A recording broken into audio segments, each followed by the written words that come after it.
जय हिंद साथियों। उम्मीद कभी मत छोड़ना, आने वाला कल इससे बेहतर होगा। मेहनत इतनी करो कि रास्ते की सारी रुकावटें टूटकर बिखर जाए। मेहनत इतनी करो कि किस्मत भी बोले ले लो बेटा, ये तो तुम्हारा ही हक है। हीरे को परखना है तो अंधेरे का इंतजार करो, धूप में तो कांच का टुकड़ा भी चमकने लगता है। संघर्ष में व्यक्ति अकेला होता है, सफलता में दुनिया उसके साथ होती है। जिस जिस पर यह जग हंसा है, उसी ने इतिहास रचा है। तो आज हम पढ़ेंगे इतिहास की ऐसी घटना जिसको सुन करके रूह कांप जाती कि ऐसी भी घटनाएं होती हैं। ये क्या है, कामागाता मारू की घटना 1914 में हुई। अब ये क्या होता है कि 1914 की घटना है कामागाता मारू। अब देखो क्या होता है कि कनाडा में जाना है तो कनाडा में एक नया कानून बनता है, continue passage regulation. Continue passage regulation, ये कनाडा में एक नियम बनता है कि अगर कोई भी विदेशी अगर कनाडा आना चाहता है तो सबसे पहली चीज क्या होता है, ये कानून जो बनता है 1908 में बनता है, कंटिन्यू पैसेज रेगुलेशन, जो कि ये क्या होता है, एक कानून होता है। आप अगर भारत से कनाडा जाना चाहते हो या किसी देश से कनाडा जाना चाहते हो, सबसे पहली शर्त क्या थी कि आप अपने देश से डायरेक्ट कनाडा आओगे। दूसरी चीज ये है कि कम से कम $200 आपके पास पैसा हो, तभी दूसरे देश जा सकते हो। बीच में कुछ समय के लिए कानून रद्द कर दिया गया तो उसमें 35 लोगों की एंट्री हो जाती है। अब बाबा गुरुदत्त सिंह थे, उन्होंने एक जापानी जहाज किराए पर लिया, उसमें 376 यात्रियों को बैठाया और बैठा करके वहां से क्या हुए कि जब एक तो पहली चीज है कि जेब में $200 होने चाहिए। अब बाबा गुरुदत्त सिंह ने जापानी शिप खरीद मतलब किराए पर लिया, 376 लोगों को यात्रियों को बैठाया, 4 अप्रैल 1914 को वहां से चल देते हैं। और वहां क्या होता है कि 23 मई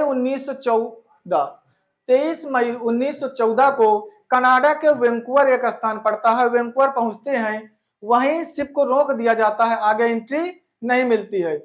अब वहां क्या होते हैं कि 2 माह जहाज खड़ा रहता है, तो इनके पास जो राशन पानी रसद होती है वो सब समाप्त हो जाती है। तो ये क्या करते हैं, सभी लोग कनाडा सरकार को एक खत लिखते हैं कि ऐसी ऐसी कंडीशन में हम लोगों का राशन समाप्त हो गया है। तो वहां के कनाडा के एक प्रसिद्ध व्यक्ति थे डॉक्टर विल्की, तो उन्होंने कहा जैसे अंग्रेजों के अधीन ब्रिटिश के गुलाम कनाडा वालों ने कहा हम भी तो उन्हीं के अधीन हैं, वैसे भारत भी उन्हीं के अधीन है, तो ऐसे में उनको आने की एंट्री दी जाए। तो 23 मई से 23 जुलाई आ गया। 23 जुलाई 1914 को क्या होता है, 24 लोगों की एंट्री मिल जाती है। कितने लोगों की? 24 लोगों की एंट्री दे देती है सरकार। अब शेष लोग जो बचते हैं वहां से, वो लोगों को कहा जाता कि आप लोग जाइए। तो उसके 5 दिन बाद, भाई 23 जुलाई 1914, 5 दिन बाद यानी किस तारीख आ जाती है, 28 जुलाई 1914 को प्रथम विश्व युद्ध की घोषणा हो जाती है। तो ब्रिटिश सरकार क्या करती है, इन सभी लोगों को कहती है कि तुम लोग भारत आ जाओ। तो भारत जब बुलाते हैं तो क्या करते हैं कि भारत आ जाओ, तो ये लोग सब लोग चले जाते हैं भारत आने के लिए, वापस हो जाते हैं वही शिप लेकर के बाबा गुरुदत्त सिंह। तो जब शिप लेकर के वापस आते हैं तो क्या होता है, 27 सितंबर 1914 को पहुंचते हैं ये बंगाल। बजबज नामक बंदरगाह पर इनके एंट्री पे रोक लगा दी जाती है। अंग्रेज सरकार कहती है 27 सितंबर 1914 को जब पहुंचते हैं सभी लोग, तो कहते हैं कि इनको क्या करो, गिरफ्तार कर लो। वो डेट क्या होती है, 27 सितंबर 1914 को बजबज नामक बंदरगाह पे पहुंचते हैं। अंग्रेज सरकार कहती है इनको सबको गिरफ्तार कर लो। जब गिरफ्तार करने का आदेश देते हैं, इन लोगों को क्या करते हैं, गिरफ्तार करने का आदेश। तो ये जो जापानी जहाज में 376 यात्री थे, 24 लोग रुक गए वहां कनाडा में, बाकी लोगों को जो वापसी होते हैं इनको कहते हैं गिरफ्तार कर लो। तो ये लोग क्या करते हैं, अंग्रेज सरकार का विरोध करते हैं। तो अंग्रेज सरकार गोली चलाने का आदेश दे देती है। तो अब गोली चलाने के आदेश में क्या होता है, 19 लोगों की मृत्यु हो जाती है। कितने लोगों की मृत्यु हो जाती है, 19 लोगों की मृत्यु हो जाती है, कुछ लोग घायल हो जाते हैं। अब उसके बाद ये घटना क्या कहलाती है इतिहास में, कामागाता मारू।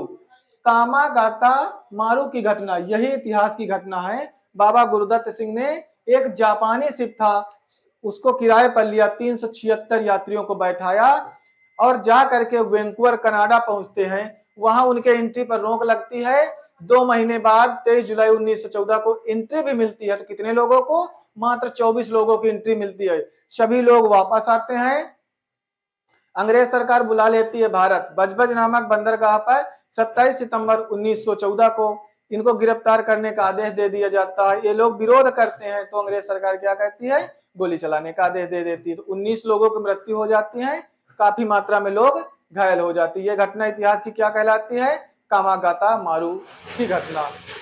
तो जैसे 1908 में सबसे पहले एक कानून बना था, कंटिन्यू पैसेज रेगुलेशन। इसके आधार पर यह कानून कुछ दिन के लिए रद्द कर दिया गया था। तो जब रद्द हो गया कुछ दिन के लिए कानून, कुछ दिन के लिए जब कानून रद्द हो गया तो 35 लोगों की एंट्री हो गई थी। अब उसमें शर्त क्या थी? सीधा अपने देश से कनाडा आओ या तो सीधा अपने देश से कनाडा आओगे। दूसरी चीज, आपके पास $200 की रकम भी होनी चाहिए। ये थी। माता पिता अगर आप पर विश्वास करते हैं, भरोसा करते हैं तो उनका गलत फायदा मत उठाइए। मेहनत करिए, अच्छे कर्म करते रहिए, जहां भी रहिए ईमानदारी के साथ रहिए, क्योंकि छल कपट का धन दौलत कभी रुकता नहीं। दुख तो तब होता है जब 70,000 पाने वाला सरकारी कर्मचारी 300 रुपए मजदूरी पाने वाले मजदूर से रिश्वत मांगता है। तो वो गरीब हुआ या मजदूर गरीब हुआ?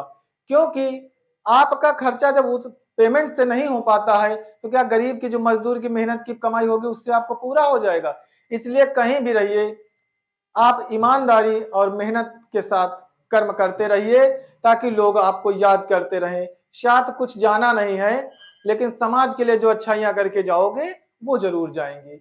मेहनत का फल, समस्या का हल देर से सही पर मिलता जरूर है। समय को थोड़ा सा समय चाहिए, यानी समय को अगर बदलना है तो थोड़ा सा समय चाहिए। समय हर समय को बदल देता है, बस उसको थोड़ा सा समय चाहिए। जिंदगी में चाहे 10 बार फेल हो जाओ, चाहे 100 बार फेल हो जाओ, लेकिन कसम खा लो कि आम आदमी बनकर नहीं जीना। कभी हारने का इरादा आए तो उन लोगों के बारे में सोच लेना जिन्होंने कहा था आपके बस की नहीं है। जय हिंद साथियों।